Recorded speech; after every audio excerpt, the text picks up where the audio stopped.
എല്ലാവർക്കും നമസ്കാരം. വലിയ സന്തോഷമുണ്ട്. പ്രത്യേകിച്ച് രാവിലെ തന്നെ മനസ്സറിഞ്ഞ് ചിരിക്കാൻ പറ്റിയില്ല. ഞാൻ കഴിഞ്ഞ ദിവസം വിളിച്ചാണ് പറഞ്ഞത്, ഇങ്ങനെ എൻ്റെ ഒരു പടത്തിൻ്റെ പൂജയുണ്ട്, ഉർവശിയുണ്ട്, നവ്യയുണ്ട്, പിന്നെ മറ്റുള്ള വേറെ ഒരുപാട് ആർട്ടിസ്റ്റുകളൊക്കെ ഉണ്ട്, ചേട്ടനൊന്ന് വരണം. ഞാൻ എന്ന് പറയുന്നത്, ഞാൻ ഇങ്ങനെ വിനീതിനെ ഞാനൊക്കെ ചെറുപ്പകാലം മുതൽ കണ്ടുകൊണ്ടിരിക്കുന്നതാണ്. കാരണം ഞാൻ ഏറ്റവും സ്നേഹിക്കുന്ന, ആരാധിക്കുന്ന ശ്രീനേട്ടൻ്റെ മക്കൾ, കാരണം ഞാൻ അസിസ്റ്റന്റ് ഡയറക്ടറായിട്ട് വർക്ക് ചെയ്യുന്ന കാലം മുതൽ ശ്രീനേട്ടനായിട്ട് നല്ല ബന്ധത്തിലായിരുന്നു. എനിക്ക് ഫീൽ ചെയ്തിട്ടുള്ളത് ശ്രീനേട്ടൻ്റെ ആ നർമ്മവും presence of mind, sense of humour, ആ ഒരുപാട് കാര്യങ്ങൾ. ധ്യാനെ ഞാൻ കാണുന്ന പുതുതലമുറയിലെ ഏറ്റവും മിടുക്കനായിട്ടുള്ള ഒരു കലാകാരൻ, എഴുത്തുകാരൻ, സംവിധായകൻ, ഇനി മുന്നിലേക്ക് നിർമ്മാതാവ്, വിതരണക്കാരൻ, അങ്ങനെ ഒരുപാട് മേഖലകളിലേക്ക് ധ്യാൻ വന്നേക്കാം. ഇന്നിവിടെ ആരെയും നോക്കാതെ, മുഖം നോക്കാതെ തന്റെ നിലപാടിൽ ഉറച്ച് വളരെ സരസമായി സംസാരിക്കുന്ന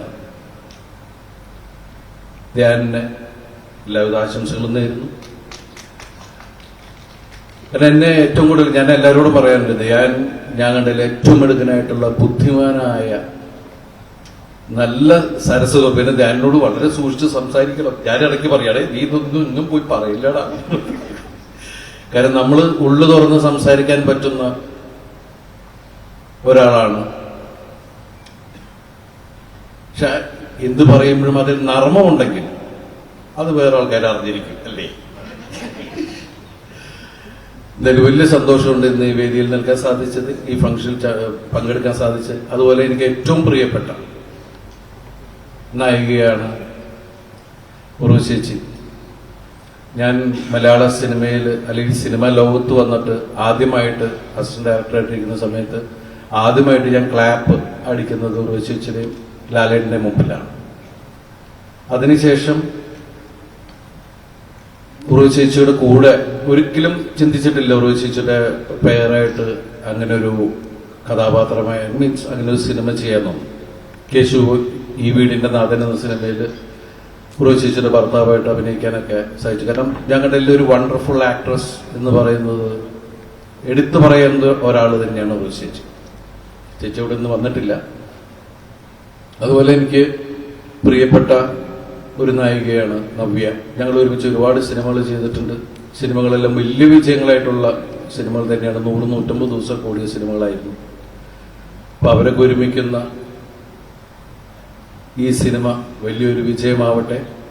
ഇതിന്റെ നിർമ്മാതാവ് ഗഫൂർ മലയാള സിനിമയിലെ ഏറ്റവും വലിയൊരു നിർമ്മാതാവായി മാറട്ടെ എന്ന് ആശംസിക്കുന്നു. അതുപോലെ ഇതിന്റെ സംവിധായകന്റെ പേര് രാഹുൽ മുരളീധരൻ അല്ലേ? അദ്ദേഹത്തിനും എല്ലാവിധ ആശംസകൾ നേരുന്നു. നീതു പുതിയ പുതിയ സിനിമകൾ ഉണ്ടാവട്ടെ, നന്നായിട്ട് എഴുതാൻ സാധിക്കട്ടെ. എല്ലാവർക്കും, ഇവിടെ വന്നിരിക്കുന്ന എല്ലാവർക്കും എല്ലാ ഈശ്വരനും നന്മകളും നേരുന്നു. ഈ സിനിമയിൽ വർക്ക് ചെയ്യുന്ന എല്ലാവർക്കും all the best. Thank you so much. Love you all. കൂടുതൽ വാർത്തകൾക്ക് News18 Keralam YouTube channel subscribe ചെയ്യുക.